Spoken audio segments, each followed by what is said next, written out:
Welcome everyone to Be Elite Pod. I'm Shawn Michael. And I'm Party Johnnetty.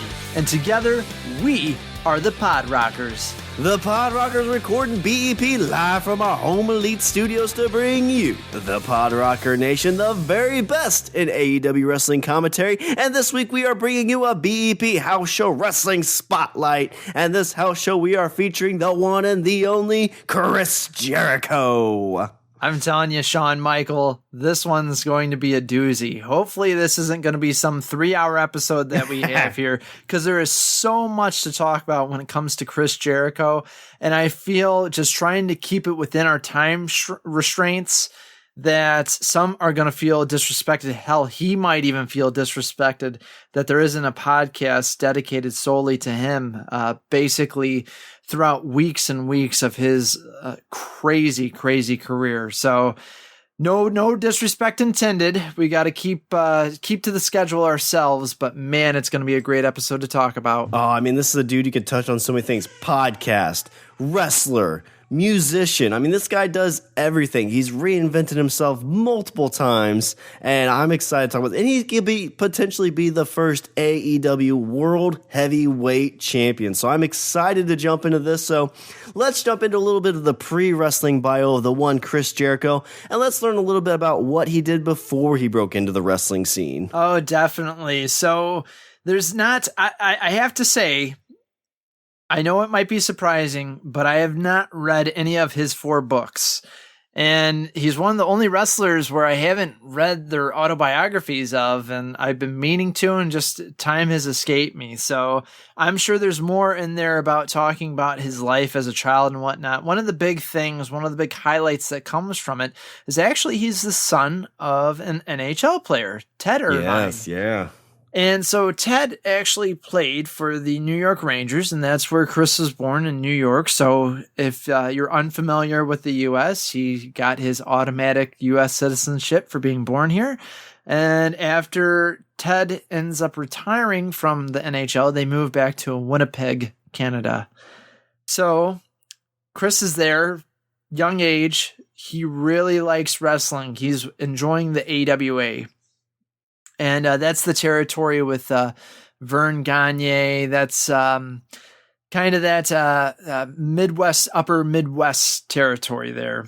But he also watches local Canadian wrestling too, with Stampede Wrestling, and he falls in love with a wrestler there by the name of Owen Hart. And he just is blown away at the athleticism of Owen Hart and the fact that this guy can do flips and moves, and he's just something that's you hadn't seen in wrestling at the time. He also cites Ricky the Dragon Steamboat and Shawn Michaels as being his favorite wrestlers growing up as well. So Chris ends up going to college. He gets a degree in creative communications, and that's kind of it. He starts wrestling at a very young age, so not much before that I think I could actually recall. Like I said, check out his books. He's got 4 of them out there, and I'm sure you can learn more about his childhood in at least the first book. Yeah, and in a lot of the podcasts he does a great job kind of detailing it. I know one of the things that stuck out when he talked about his following his dad around during his NHL days, he remembers being in the crowd at like 3 or 4 years old, and his dad skating down the ice and him screaming his dad's name, but his dad not looking at him because obviously he's playing hockey, he's busy at the moment, and he just couldn't fathom. It was like, why won't my dad look at me? But it's that thing that he's been born around. He's like been raised in this, this big crowds, lots of excitement his whole life. So I mean, he was destined for big things. So, oh, definitely. Let's jump into this. So he gets into the indie wrestling scene. So what did he do pre-AEW days? Oh, man. So it's funny how you mentioned, like, what did he do pre-AEW days? And I know we sometimes talk about what did he do on the independent scene prior to AEW. Chris is one of the greatest wrestlers of all time. And I'm not just saying that as hyperbole. I do truly feel that he is up there amongst the greats. The guy has done it all. And like I said earlier, this is no disrespect towards him, but bear with me because I'm going to be talking for a while here. So he starts his career at the age of 19. He goes to the Hart Brothers School of Wrestling, where he's trained by Ed Langley and Brad Young. And it's kind of funny because, like you said, Shawn, he actually does a great job of kind of giving you these inside tidbits on his just his own personal wrestling history, his own personal life with everything. And it's kind of funny because just recently I do listen to Talk is Jericho, his podcast. He had mentioned at the Hart Brothers School in their contract when they signed him and basically all the other wrestlers that they would have to give, I think it was 10% of their earnings to the Hart Brothers School of Wrestling from there on out for like the next 5 years or so. And so he was like, "Are you serious?" And he went to his one of his family lawyer friends, and the lawyer just laughed at it and was like, no, you don't." But that just goes to show you the wacky and weird world of wrestling. And I mean, it's just funny that you would think even the Hart Brothers, this Hart Brothers School of Wrestling, the Hart family wouldn't do something like this. But, you know, it's kind of carny. It has its ties to the carnival. And that's why you still hear people saying wrestling's carny. So not to jump into, is that still a thing that goes around when you go to schools, or is it more of like you just pay an upfront price now? No, yeah, you just pay an upfront price.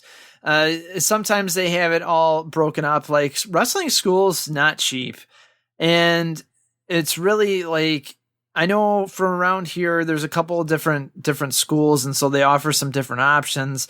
I can say like the House of Truth Martini school around here, he does one thing where basically either you pay all of it up front for a discount and it's not a huge discount. It's only $400, but that's still $400. So either you pay $2,000 up front and you do your 12 weeks of training or whatever, or you pay throughout the whole course $2,400. And I know some other schools are kind of like that. Either they're like, "Hey, you can pay us all up front for a little bit of a discount," or, you know, pay monthly, or some schools are weekly, some schools are bi-weekly, whatever. So it all depends. I haven't seen a situation at all where a wrestling school was like, "Oh yeah, you owe us money after you get done," because I don't know how schools were back in the day. I know some of them you did pay for. I know some of them they just kind of went along with the territory. So you kind of owed a favor after you trained with them. They did the obligation of training you, so you wrestled at the territory for a while, and then you know, after a little bit, your debt's kind of paid off. Nowadays, since there really isn't any territories or anything like that, you pay your tuition, and then you go into basically a year of paying your dues, a year or so. I shouldn't just say a year. It just depends. You have to pay your dues in wrestling, and it is a sports and an entertainment industry where respect is definitely earned, and you have to give it to certain people, and you don't question things, you just do. And that means like setting up and tearing down the ring, helping out when you can, et cetera, et cetera. Some guys don't get paid their first year, their green year. And it just depends. It absolutely depends. You're not going to make a ton of money at it at all. That's where the kind of the joke of the hot dog and a handshake comes along too. So yeah. Long story short on that one. Nowadays you won't see something like that. And if you do, give your local lawyer family friend a call. So don't get caught up in some kind of scheme, but yeah. So anyway, Jericho ends up wrestling it's his first match, and he's going to wrestle Lance Storm, and the booker or whatever is like, "Hey, what's your name?" And he gives some kind of like goofy name, and they're like, "No, we hate it. You're going to be Cowboy Chris Jericho." And he's like, "Cowboy?" He's like, "Oh, I hate cowboys. Like, I hate the gimmick, you know?" And so someone said, "Well, just don't do it." And he's like, "What? Just don't do it?" And, you know, he's a young kid, and he's thinking, I can't just like not just do it. But then they're like, "Yeah, sure you can. Just go talk to him." And so he did. He said, I don't like the cowboy gimmick. I don't want to be a cowboy. And the guy went, oh, okay, that's fine. But it was already on the poster. So like he was Cowboy Chris Jericho. And he ended up getting the Jericho part of his name from the band Halloween off their album, The Walls of Jericho. Oh, nice. So it's kind of funny because he starts up in the wrestling school with Lance Storm. And Lance, if you are unfamiliar, Lance is also a decent name in the world of wrestling. And he and Lance had called themselves Sudden Impact. They ended up wrestling in Japan for Frontier Martial Arts Wrestling. And then Jericho goes solo in Mexico to CMLL. And he has a great story on his podcast that he obviously can tell it better than I can. It's his own first-person view of it. It wasn't that long ago. It was because of the passing of Paco Alonso, who was the then president of CMLL. And Paco actually kind of gives Jericho his big break. Jericho really blows up in Mexico. The girls absolutely love him. I mean, he's a good-looking dude, and he's just this gorgeous man that is a good wrestler. And so he does fairly well in Mexico. One of the funny things that comes from that too is I think it was Paco or someone else basically left it to the newspaper to name Jericho. What was Jericho's name going to be? And they were either going to call him like originally Jericho said Lionheart or Corazon de Leon or He-Man or I can't remember what the third one is, but it was like, wow. And so I think it was 2 votes that ended up beating out that Jericho ends up becoming Lionheart. So nice. That's where that he gets close to He-Man. yeah, that's where he gets it. And it's just absolutely hilarious. And then he has a decent time in Mexico. He then ends up teaming up with Lance again at Smoky Mountain Wrestling, Jim Cornette's territory area. And he just had Lance Storm on a podcast not too long ago. When this airs, it's, a week or so ago, I believe. So you got to check that one out because Lance and Jericho have a crazy match against the Heavenly Bodies, who were at the time at the WWF, and then they came back down for Smoky Mountain to do this little feud with them. And Jericho and Lance just tell how great it is. The episode or the match itself is on YouTube, so you can check it out. At the time, Jericho ends up breaking his arm. Oh, okay, yeah. Well, so I thought I've been listening to a little bit of Jim Cornette's podcast too, because he's been. Like, if you want to listen to somebody like just shit on anything, that's the podcast you listen to. Yeah. And he was talking about that, or maybe it was MJF and Jericho's where they're talking about. Basically, like, they're calling Jericho a dumbass for breaking his arm before the match. Yeah. But he still went out and wrestled, right? Like, he got it fixed, he got it patched up, and he still wrestled his whole bookings. Yeah, man. Yeah, he still did. And he was basically taking aspirin and He has to get color in this match, and it is absolutely insane. And they basically tell a great story of Jericho. Like, one wrestling fan in the audience puts his finger in Jericho's blood puddle on the ground and licks it, and is like, that ain't blood, that's fake. And Jericho's like, are you kidding me, man? So you got to hear it. Check it out. But not until after you get done listening to our show. He then goes back to Japan and he wrestles in what's called Wrestle and Romance, aka War, from 94 to 96. Nothing too crazy there. And I'm sure I have some really big Japanese wrestling fans that are going crazy for me saying just that. But really, it's ECW between 95 and 96 where he starts to get noticed from people here. He wrestles a ton of names there, and he actually gets the recommendation from Benoit to be added there. And I know Benoit has a lot of controversy to his name. We're not here to talk about that, but to talk about Jericho. But he and Jericho were good friends, along with he and Eddie and whatnot too. So Benoit kind of parallels Jericho throughout his wrestling career during this time. ECW is where WCW actually finds out about him, and he gets signed to WCW and works there from 1996 to 99. And this is where Jericho really shines. This is where basically the WWF starts to want him. And at first, when he comes out, he ends up, I believe he has some feuds with Chris Benoit, and he is a baby face. The fans don't know how to react to him. Like, Jericho would do this thing where he'd kind of throw himself into the guardrail and all the fans would be like all over him. And it was just so funny and awkward and cringy. And I feel like he was doing that on purpose, but it was so funny. But he ends up really starting to shine when he becomes a heel.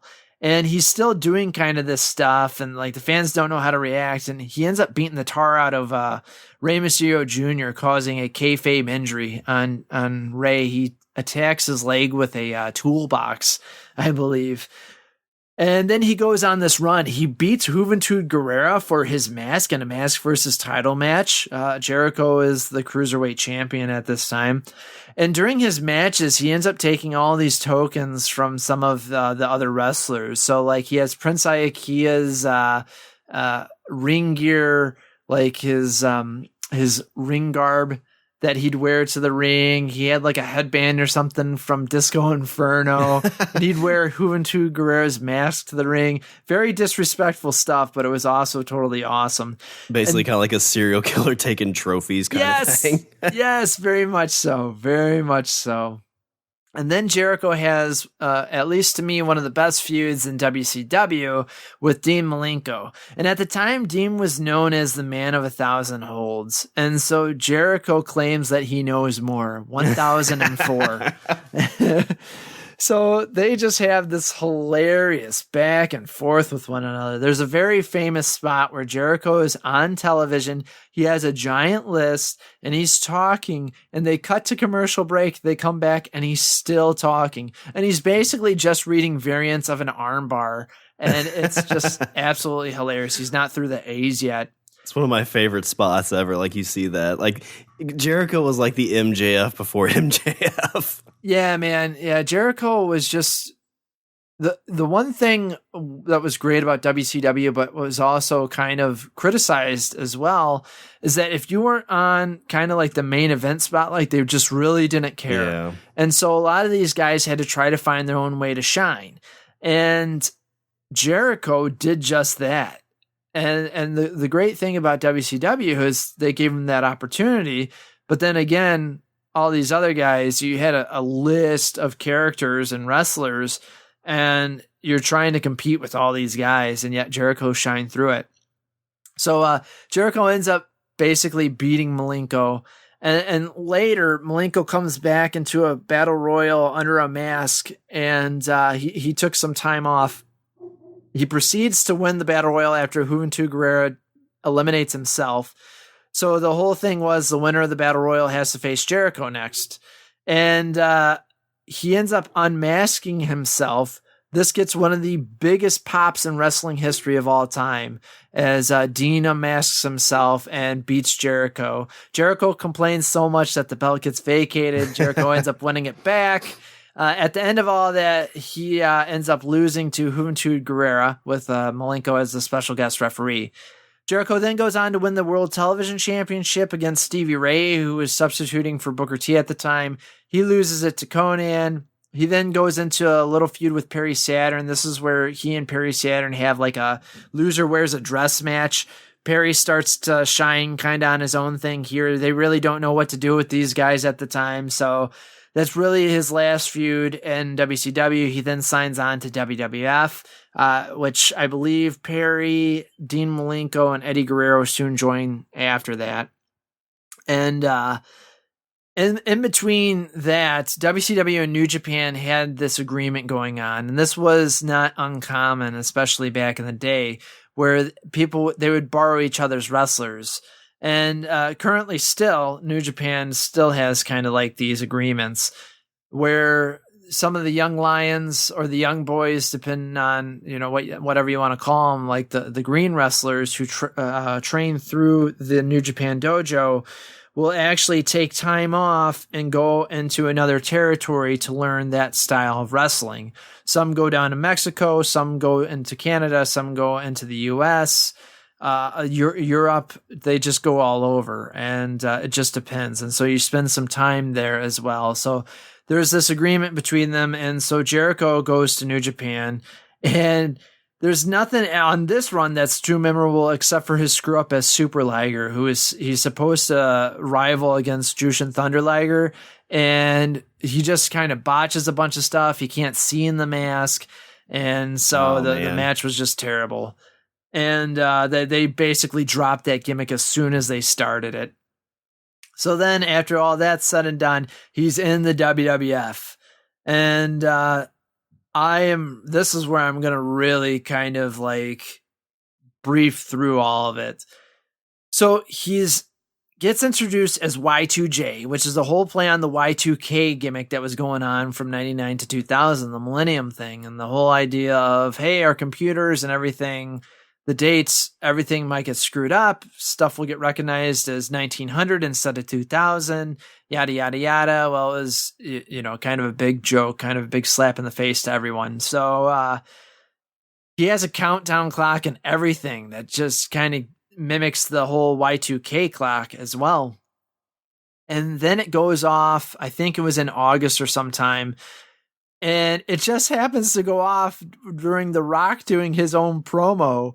Jericho comes out, introduces himself as Raw as Jericho, and The Rock just tears him apart. It is like so crazy. Nowadays, when that happens, like a wrestler just gets so buried, it's not funny. But Jericho somehow still was able to do this. He would interrupt other big wrestlers' interviews and their promo spots and whatnot, and it worked out. He did a good job. Man, Party Today, I remember this happened too, because I was always a big Y2J fan when he was in WCW, because I watched both, and in WCW he reminded me of the Shawn Michaels for WCW. I think they kind of wanted to push him like that for a bit. Mm-hmm. And I was naive enough, and I didn't read any dirt sheets or anything like that. So when this countdown was happening, because it's almost like whenever you have crossovers in TV shows, like you're not expecting it. And the countdown happens, and it comes out, I'm like, is that who I think it is? Is that fucking Chris Jericho? And it was. It just blew my like 12-year-old mind that I was like, holy shit. Yeah, and man. It was just like, it was enough that it surprised me. I'm sure a lot of people knew it was coming, but it was awesome to see that happen. Oh, yeah, dude. It totally was. I remember like trying to scope out lordsofpain.net. Shout out to them. And just, always looking for those dirt sheets back in the day. What's this Y2K thing? And it was just, no one knew. It was awesome, man. And then seeing him appear, that was sweet. Like, people knew Jericho was coming to WWF, but they didn't know in what capacity. So he gets there. He ends up feuding with China, of all people, and they end up becoming the co-IC champs. He finally gets the Intercontinental belt at Royal Rumble 2000. He then feuds with Benoit and Kurt Angle. They have this whole little shuffle mix-up of the European title and the IC title. Things get all mixed match, and I think Jericho ends up winning the European title, and I can't remember who wins the IC. I think Kurt Angle wins the IC belt. And then Jericho goes on to feud with Triple H, where Triple H comes out on top. And this is kind of like a running gimmick here throughout WWE. I don't know if Jericho has actually ever beat Triple H, to be completely honest.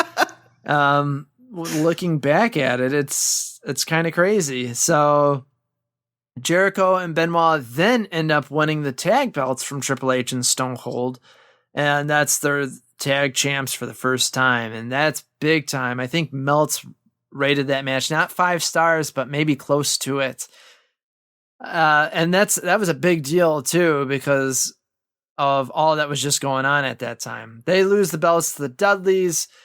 Jericho ends up becoming a major part of the Invasion Angle storyline with the whole ECW and WCW. He aligns with the WWF, but he's also jealous of The Rock and all the glamour and glitz that The Rock's getting from everything, all the attention. So they wrestle, and Jericho ends up winning the WCW Heavyweight Championship. They make up, and then they beat the Dudleys, The Rock and Jericho, for the tag belts. Then they end up fighting again, and The Rock ends up winning. So Jericho ends up feuding with The Rock once more.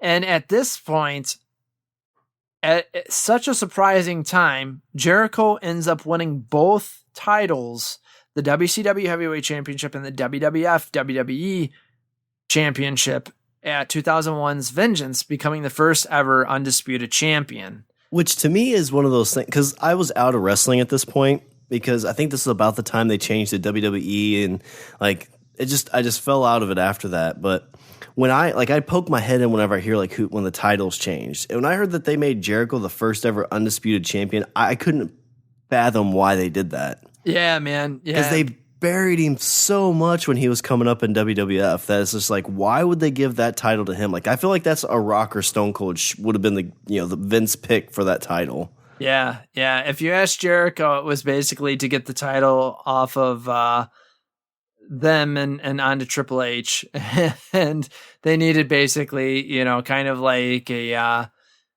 Stan Stasiak type of situation to do it, or a Iron Sheik-esque between Bob Backlund and Hulk Hogan, and he actually ends up losing it to Triple H. So then in 2002 to 2004, he feuds with Christian and Goldberg and Rob Van Dam. He ends up feuding with John Cena, and Cena might actually be another guy where he never really got his comeuppance on him. Cena beats him in a "you're fired" match, causing Jericho to take this 2-year hiatus from WWE. And I believe it was at this time that he really wanted to start concentrating on his acting, on his bands, and his writing and everything else. He wanted to start doing some stuff outside of it.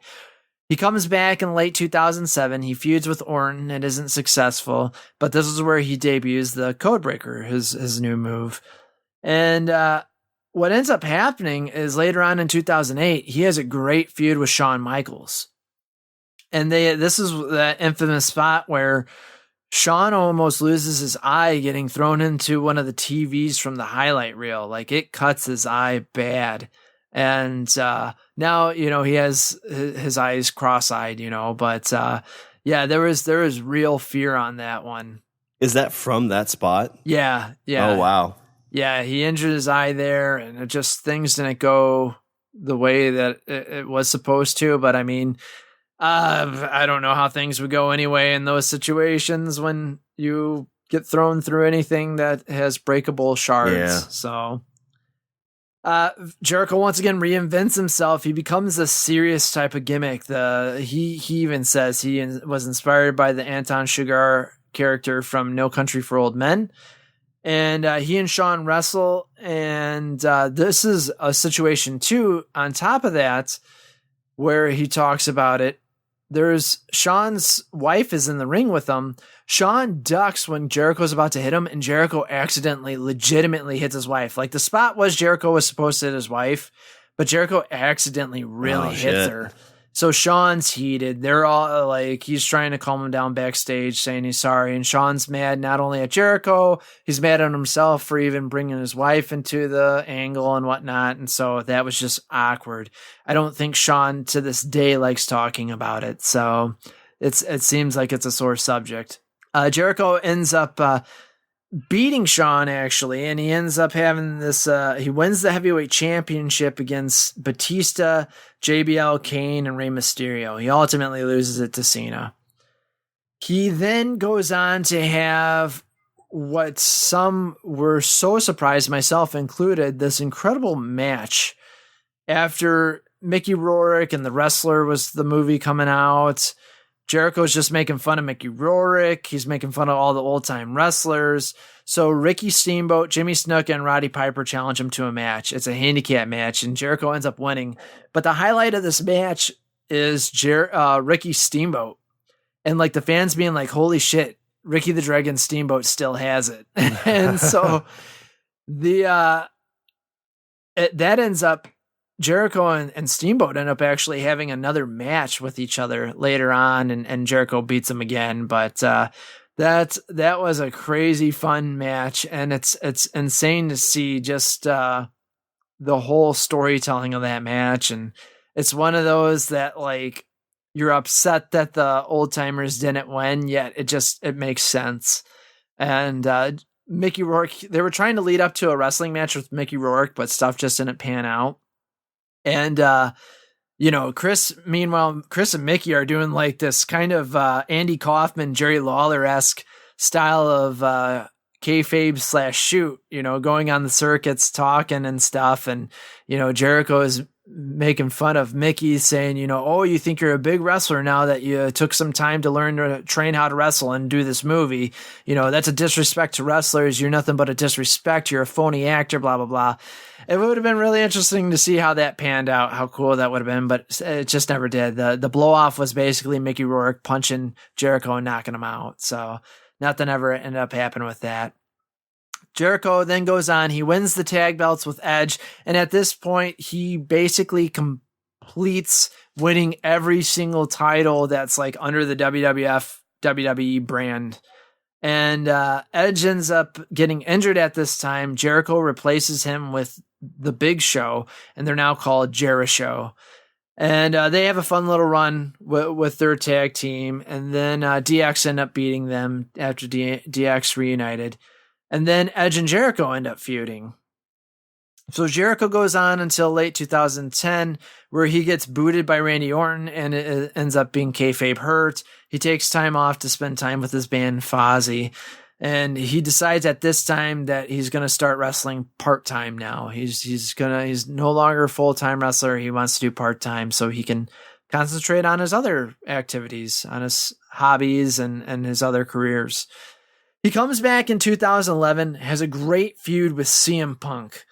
And Jericho says he's coming back and he's a heel. He's like, there's all these imitators that want to be like Chris Jericho, but they're not Chris Jericho. And CM Punk is the worst offender of all of them. And at this time, like Jericho, this is where I always say wrestling imitates life. Art imitates life and life imitates art. Jericho mentions something along the lines of, and you had to walk a fine line with this because some stuff is just done in poor taste and some stuff really works and adds to the storyline. So he mentions Punk's alcoholic father, his drug addicted sister, and how that's what made Punk go straight edge. And during this time too, like he busts Punk over the head with a bottle of Jack Daniels. It was crazy, man. But Punk ends up coming out on top and fights through it. That's a fun little feud to look up if you ever had the time. He then does these like mini feuds. He feuds with Dolph Ziggler.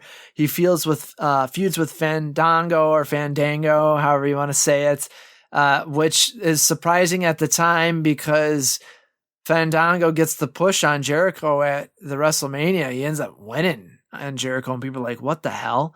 But that ends up falling apart, unfortunately, for Fandango. It never works out for him. And then he feuds with Ryback a little bit. He takes more time off to tour with Fozzy. We then get in between 2014 and 2016. He has these other feuds with Bray Wyatt, a little with Kevin Owens, AJ Styles, and Dean Ambrose. There's a great highlight here where he and AJ team up to form Y2AJ. They had shirts made and everything. And then literally basically like 2 nights later, he turns on AJ Styles and like they filmed the reaction of some of the fans. Like one kid's wearing the Y2AJ shirt and the kid's like, what the fuck? It was amazing, awesome, man. So yeah, that's one of my favorite ever shirts being made storyline. Like how much people got suckered into buying a Y2AJ shirt within that time span. I died, man.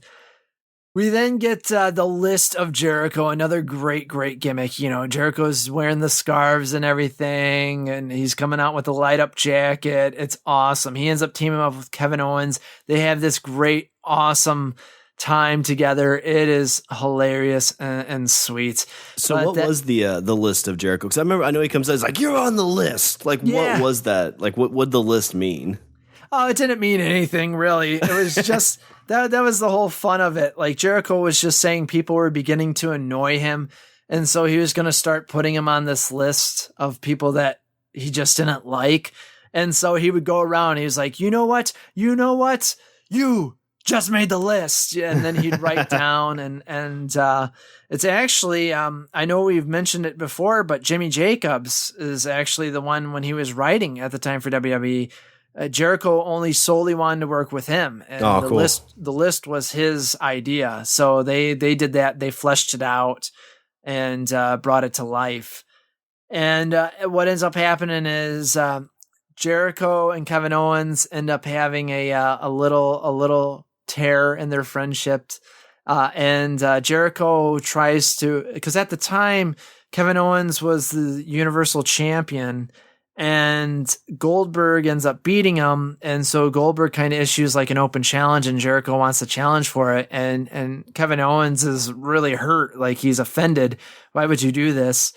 And so Jericho has this festival of friendship. And he's trying to like say how awesome their friendship is, and it's amazing, man. It's hilarious. And then like Kevin Owens basically gives him the list and whatnot. He's like, "Oh yeah, I got a gift for you, a brand new list." And it was like a new clipboard or whatnot. And Jericho's looking at it, he's laughing. He's like, "Oh, this is great." He's like, wait, why is my name on the list?" And he looks up, and Kevin Owens just pounds him, man. It is awesome. And oh dude, like the look of betrayal on his face, it was amazing. So they have a little great feud themselves, and Jericho ends up getting written off so he can tour with Fozzy again. Then in the meanwhile, he's doing his New Japan stint actually at this time. He actually asked Vince McMahon for his blessing. Can I start taking some of these smaller shows, like bookings on these shows and whatnot? And Vince's like, yeah, whatever, I don't care. So he's actually wrestling for New Japan at this time. And he does a final appearance with the Greatest Royal Rumble, where he's wearing like his Jericho Alpha Club shirt, which is hilarious because it's a New Japan shirt. He's wearing it on WWE TV, and no one understands, like no one gets it. It's hilarious. That's awesome. Good shit right there. Yeah, man. Oh, it was good shit. And he does like his little thing in the Greatest Royal Rumble. They try to do some little bit of a feud with Elias, and then Jericho is basically off of WWE. Meanwhile, he's in New Japan at this time, where he wants to wrestle Kenny Omega, and that was just a fun, crazy build-up. The whole Jericho coming out of nowhere, beating him up, unmasking. It was sweet. And they end up having a 5-star match, this like no disqualification match. And oh man, it was a fun time. Loved the build up to that. Seeing Jericho come in, and he definitely brought fans to New Japan. That's for sure. And it was just, as already being a fan of New Japan at the time, it was just fun to see that Jericho coming into it as well. And Jericho ends up then attacking Naito, has a great feud with him. He ends up winning the belt from him, then loses it. Jericho goes on, he faces Okada, he loses. And then there was this build up to potentially Jericho facing Tanahashi. And I'm not sure. I don't know. I honestly don't know if they're going to do it or not. I know that there was mentions of doing it, but I'm not sure, to be completely honest. We'll see, I guess, because I know Jericho still is wrestling for New Japan, so we'll see how that goes. All the meanwhile, one of the last things that he does is he does that all-in spot that we talked about, where he runs in and it's basically a commercial for the Jericho Cruise. He then wrestles on the cruise for ROH, actually, with the Young Bucks. They do the Alpha Club versus the Bullet Club, which is Kenny, Cody, and Marty Scurll. And have a fun little match there. And then we get the whole AEW thing. So, that's where we're at on that. A long journey. I know what I love, too, is like at that time when he left for New Japan, he's talked about this numerous times, where he had it set in his mind that he would never wrestle for anything in the United States except WWE. Mm-hmm. And that's why he justified going to New Japan. And then all this stuff came up, the opportunity came up. He's like, I'm going to go for it. Joins AEW. The day that he signs, the little intro for Raw for the WWE takes him off of that right away. Oh, yeah. Excludes him from everything, which is, you always kind of wonder, like you said, like he's one of the best wrestlers, definitely a Hall of Famer.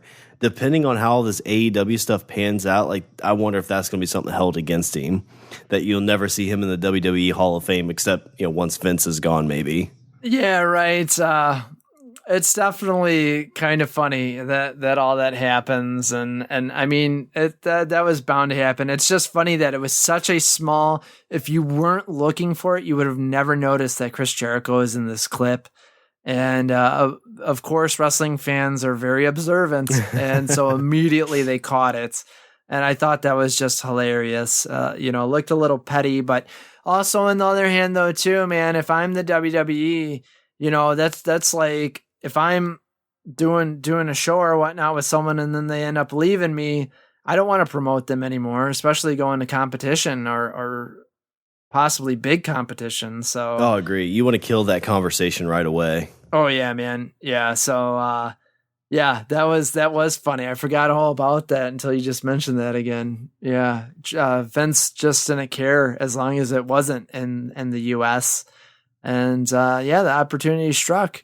I think Jericho realized there wasn't much left for him to do in WWE. I mean, there wasn't, besides what I loved about Jericho is him actually working with the younger guys, trying to not only teach them, but learn from them as well. Oh, yeah.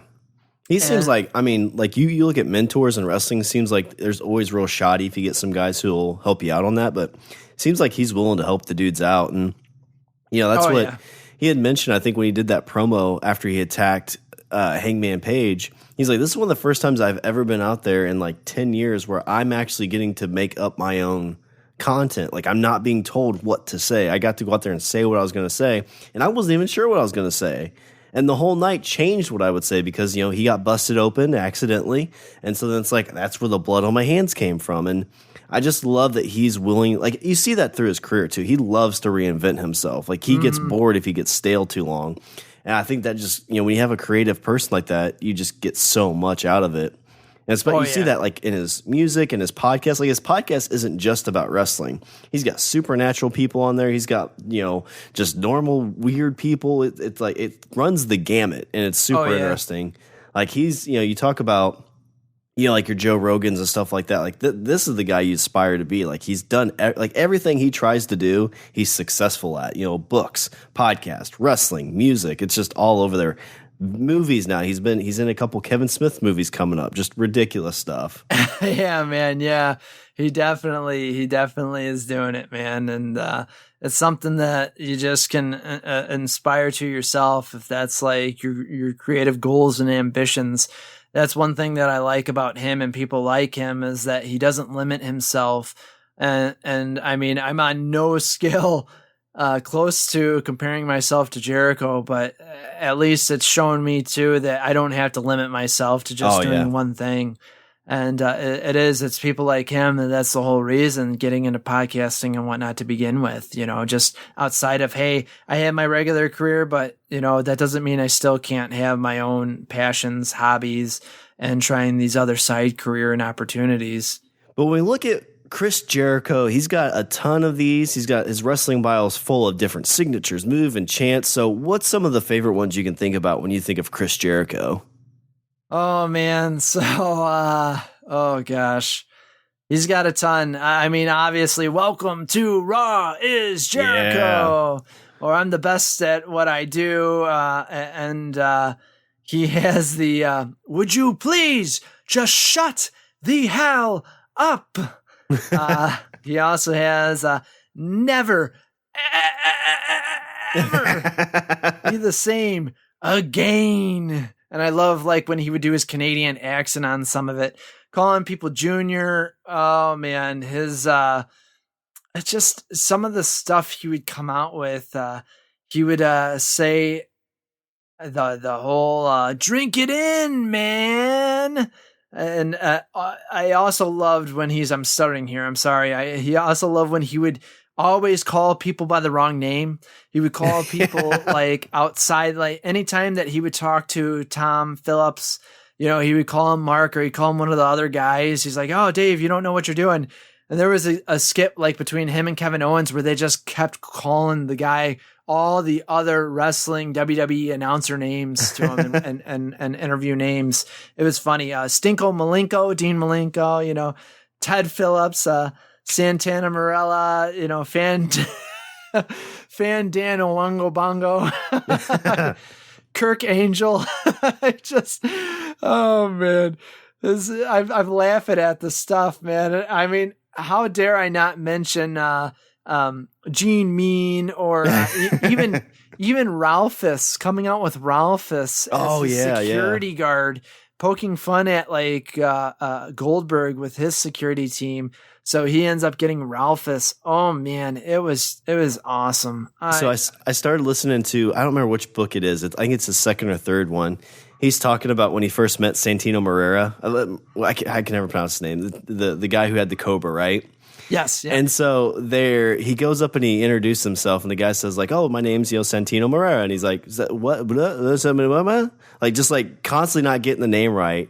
And this is backstage, like this is like legit, like just a conversation. Yeah. And he gets pissed off if I was like, "My name is Santino Marrera," and Chris Jericho's like, "Yeah, Santino Marrera, I know. Nice to meet you." And walks away. That's what I said. Also, one of my favorites was a fan telling him to go back to, I think, Toronto.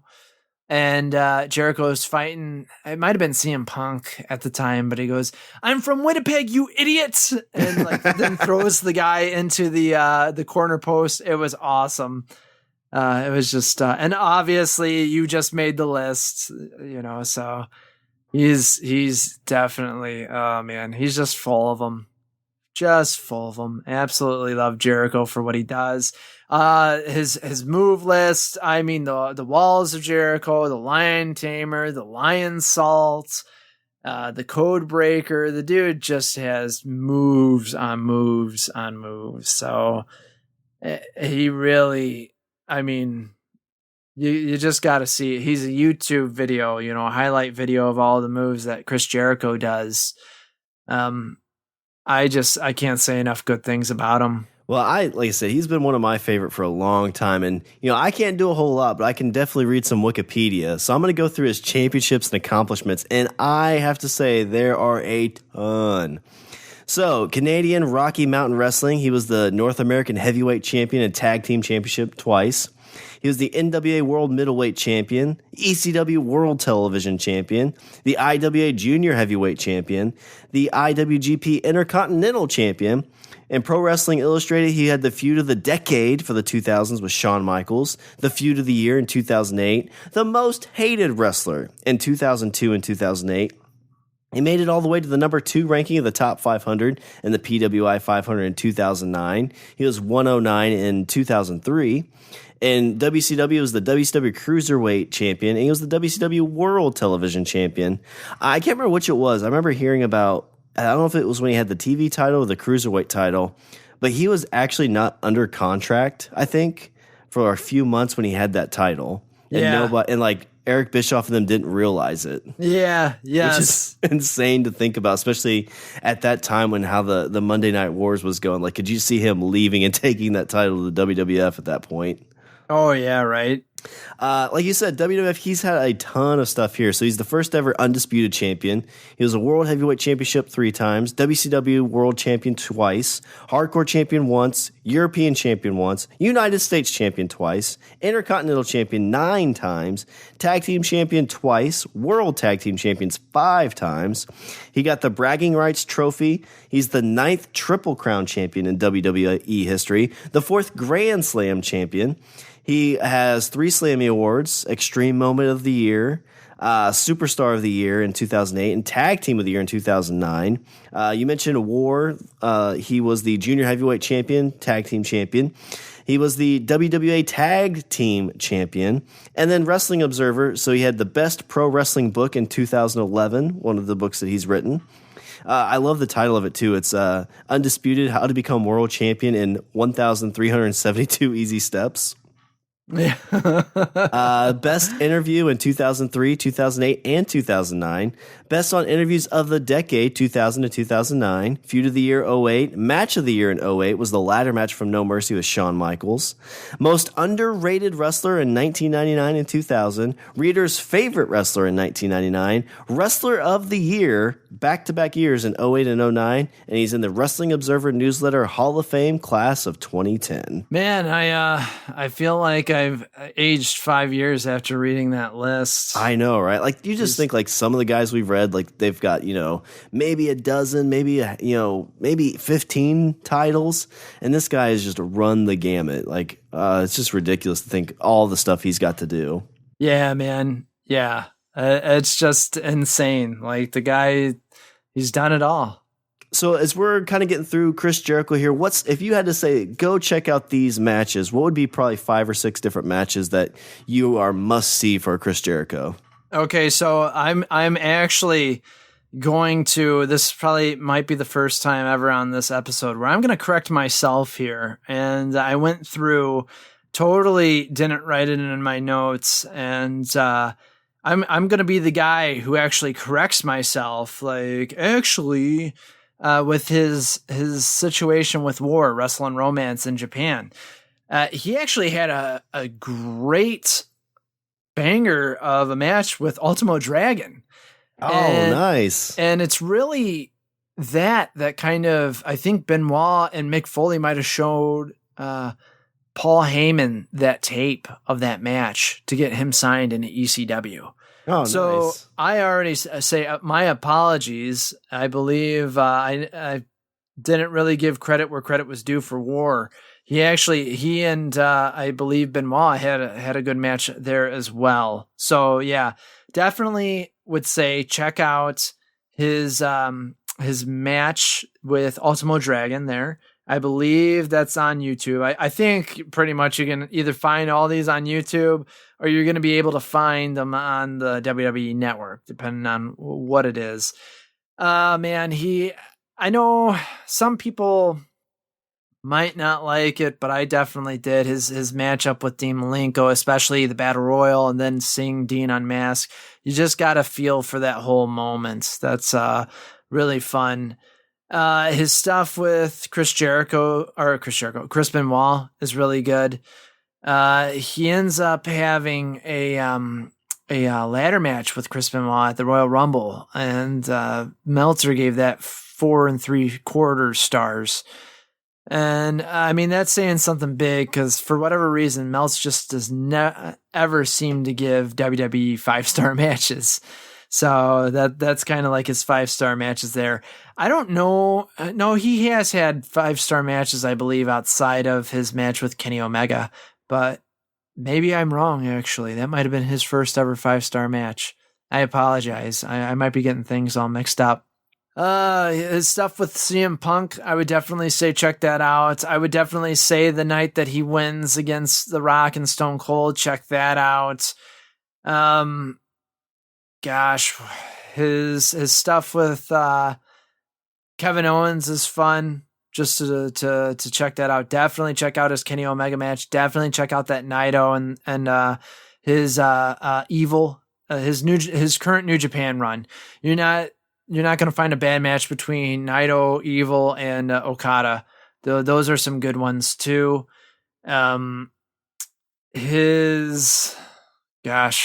Let's see. Do you have any like ECW matches that you remember? Oh man, off the top of my head, ECW, no, I don't really have anything that I can think of. I mean, I even looked back at the Pro Fight database, where they have stuff like they only have 2 matches that were rated, and neither one is that like decent of a match. He wrestled Taz via DQ, and that was 3.5 stars. And then he beat Mick Foley, Cactus Jack, it was a 2.75 star match. So nothing there. Even in my young brain mind as a kid, the stuff that I would remember, I don't remember very much Jericho with ECW. Just a blur of wrestling matches with a lot of the ECW staples. But yeah, I would say that check his latest New Japan run. That it's a fun, that little 6-person tag is definitely of the ROH Chris Jericho's Rock and Wrestling Rager at Sea. Check that out. That's a fun one too. Meltz gave that 4.5 stars, but his stuff with Ultimo Dragon, even in WCW, just the whole WCW's cruiserweight division was awesome and amazing. Oh yeah. That was super, like, at the time, I feel underrated just because of how they didn't use it. It was kind of just like an afterthought, and it really shouldn't have been. Yeah, right. Yeah. And I mean, that's where, to me, it actually shined because they made it an afterthought. He has some good stuff with Chris Benoit and WCW as well. So, you're not, that's no surprise there, especially when he first enters. His early WWF stuff, I mean, besides what I mentioned there with the becoming undisputed, I would say that, more Chris Jericho and him. That Chris Jericho and Chris Benoit tag match against Austin and Triple H is a sweet match too. You check that one out as well. So I think that's good. I'm sure there's more that I'm missing, but he had a decent match with AJ Styles. There was like a fatal 4-way between Styles, Cesaro, and Kevin Owens. That was pretty fun as well. So that one is good. His stuff with AJ at Fastlane, that's another good one too.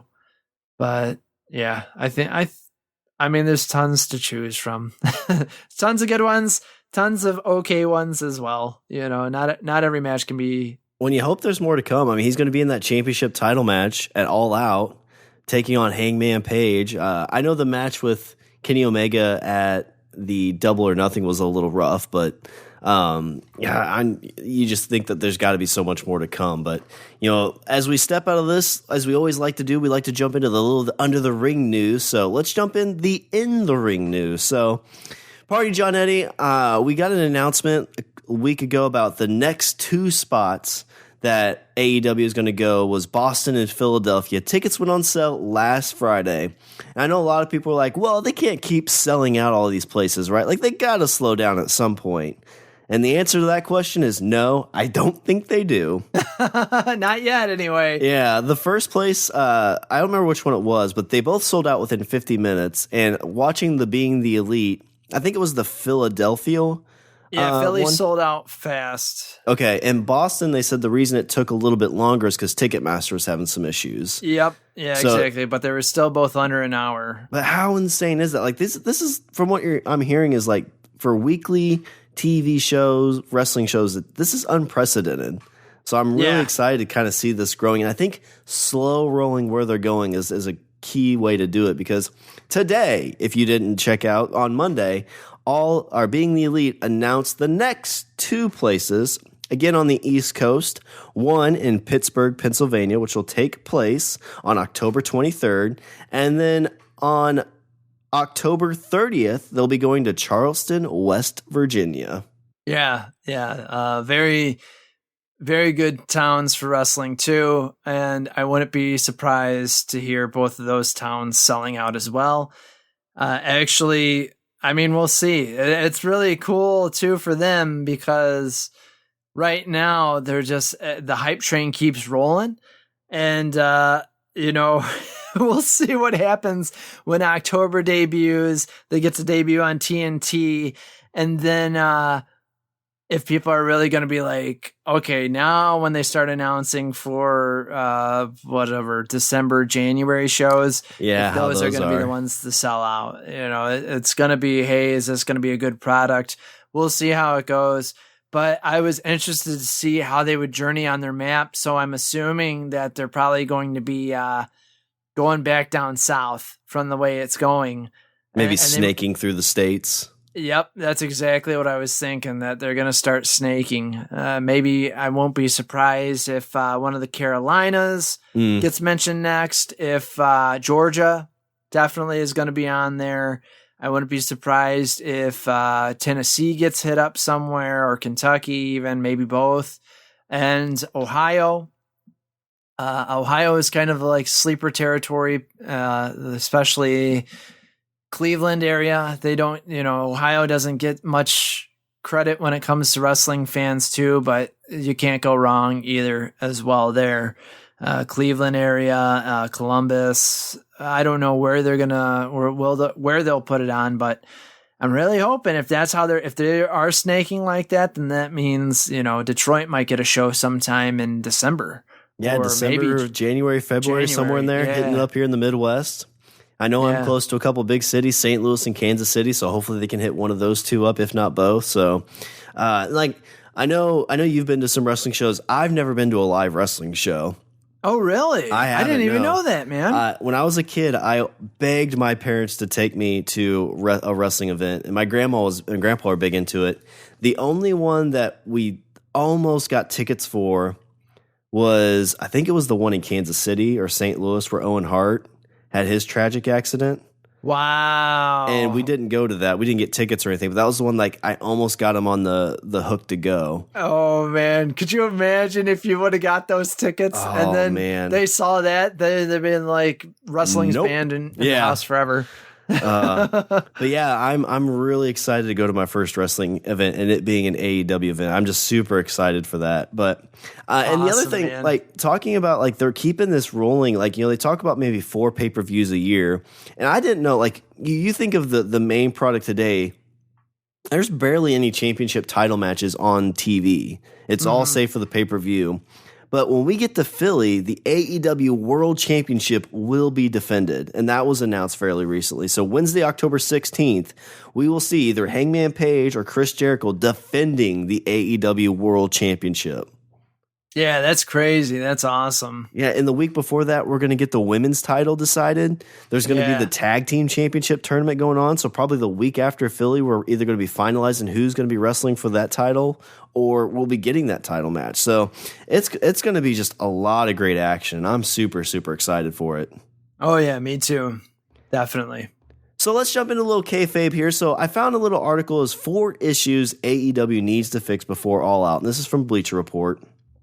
So again, this is probably just kind of a little silly kind of stuff, but it's always interesting to talk about. And it's stuff they've probably already mentioned, but a lot of it is finding more consistency in camera work. I thought at Fight for the Fallen, that actually kind of cleaned itself up a little bit, especially in that situation where that wasn't a typical arena. I think it gave them great experience to do more things like that. Yeah, I think they'll definitely get it. I know we've mentioned that before. They're improving with each show that they do, so I'm not too worried about that. This one's kind of odd too, because I think they've kind of established this, but it says begin establishing the true top talent in the women's division. I feel like Britt Baker has got that cinched up. Yeah. There's a few of them that definitely will get there. I think that's honestly not really the best way to go about it. A lot of these women are first time viewers to people. This is their big stage for them. So a lot of these fans might not have known about them. A lot of women wrestling might not be followed as well as some of the others. And so really, I think you still need to showcase. I mean, you have a big name like Awesome Kong. To me, that's an automatic. Aja Kong, that's an automatic. These are big names right there.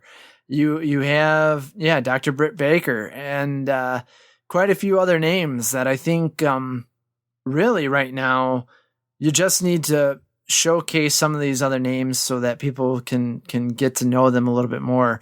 A lot of people don't know Joshi Wrestling. So yeah, exactly. Now they're getting a chance to see that. So I think they're wrong. And so that doesn't surprise me that I disagree with something that Bleacher Report says. Yeah, so. I completely agree with you there, Party Johnnetty, because I feel like you got to slow roll this out. You got to let the crowd decide who is the top tier person, the top tier women's division person, because if you're trying to say, no, this is who we're pushing down your throat, that's what we get elsewhere. And I don't like that. I always like whenever you're watching wrestling and this person that they're like, well, we don't think this guy's going to go over at all. And all of a sudden the crowd's chanting their name and they go over holy shit. Okay, well maybe this person does need to get the ride. Yeah, right. Yeah, I agree with you. I love how natural when people get themselves over, or if you're so good at writing your storylines and whatnot, you make me think that they got over naturally with the crowd. You're right, though. A lot of it is pushed. That was the whole thing. Like the whole joke with Super Cena at the time. Yeah. You had that period where it was Cena versus Randy Orton for the millionth time. And it was just like wrestling wasn't fun to me during that time period. And then you get some of these guys like CM Punk and Daniel Bryan who kind of have this chemistry with the crowd, and they just get these reactions that really surprise them. Like people go, how the hell are these guys? They don't look like the superstars that we have basically scientifically bred and engineered. And they don't fit the factory mold. What the fuck? Yeah, right. Yeah. So I think that might be the saving grace for AEW too, because that's going to be it's going to be tough to convince me to believe that the Bucks should win this ladder match at All Out. And I know we'll get into that later, but like there's going to be stuff where it's going to be hard for me to be like, okay, I felt that was necessary, or that what's the whole idea of some of these guys getting pushes when they shouldn't be.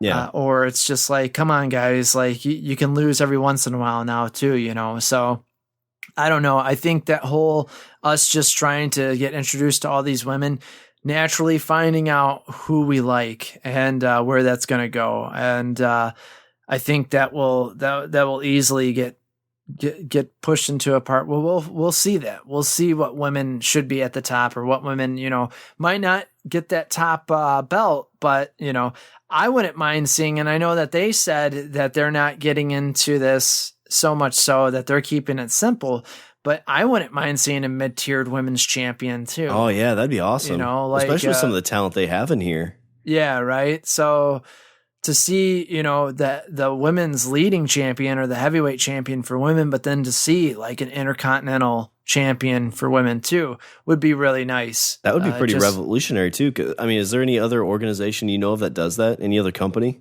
Yeah, well, I mean, all like the companies that are focused on just solely women's wrestling. Yeah, but for now, it took forever for WWE to have women's tag team belts. So, for the longest time, the women only had the women's championship and then the Diva belt, and back at the women's championship again. Now there's the split. There's Raw and SmackDown women's champions, but there hasn't been any like mid-tier. Recently, there might have been something in the way past, but it's escaping my mind. Either I'm making it up in my head or what. So, well, and I've kind of thought about it too. Like, they talked about they want this to feel like a competition. You're like, well, I mean, there's still scripted stuff here. There, the winners and losers are decided by. I think Khan is really the one who's making those decisions.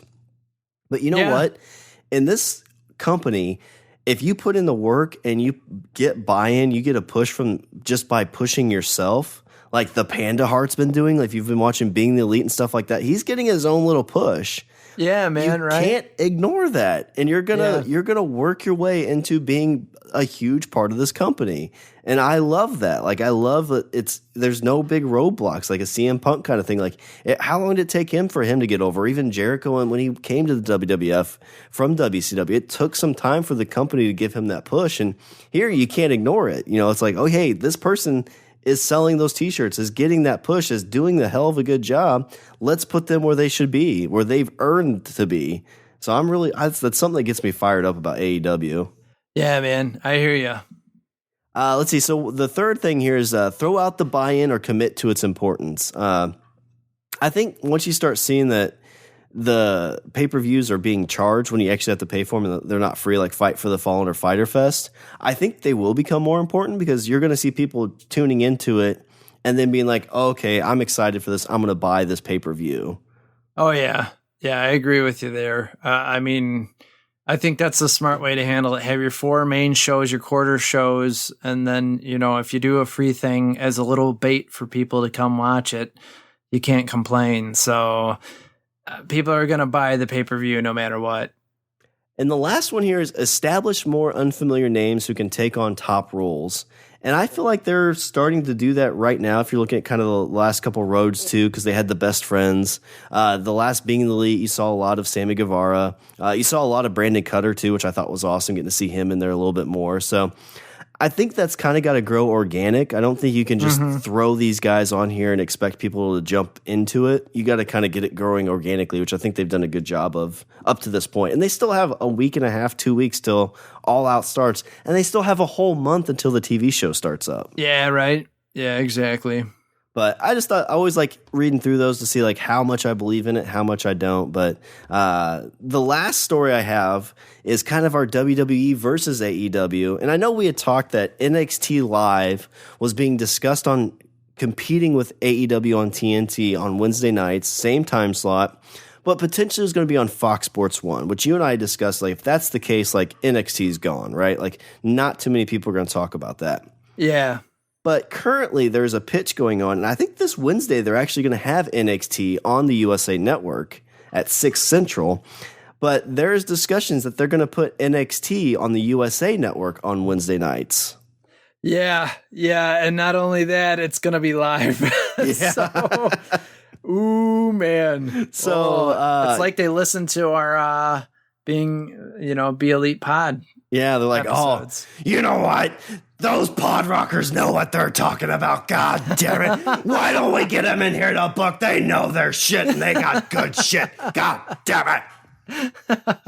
No, it's going to be, we want that Shawn Michael, not Party Johnnetty. We're going to show up. We're going to be standing there and they're going to be like, oh, Shawn Michael, this is amazing. I'm like, I know Party Johnnetty. We walk out. You're like, hey, this set looks familiar. It looks like a barber. Wait a second. Hold on a minute here. No, they're going to be like, we got just this one backstage pass for you. Is that your Ralphus with you? Oh, man. I just carry the bags. But yeah, it's oh man, if that kicks off, like you talk Wednesday Night Wars kicking off. Holy shit, man. It's going to be interesting.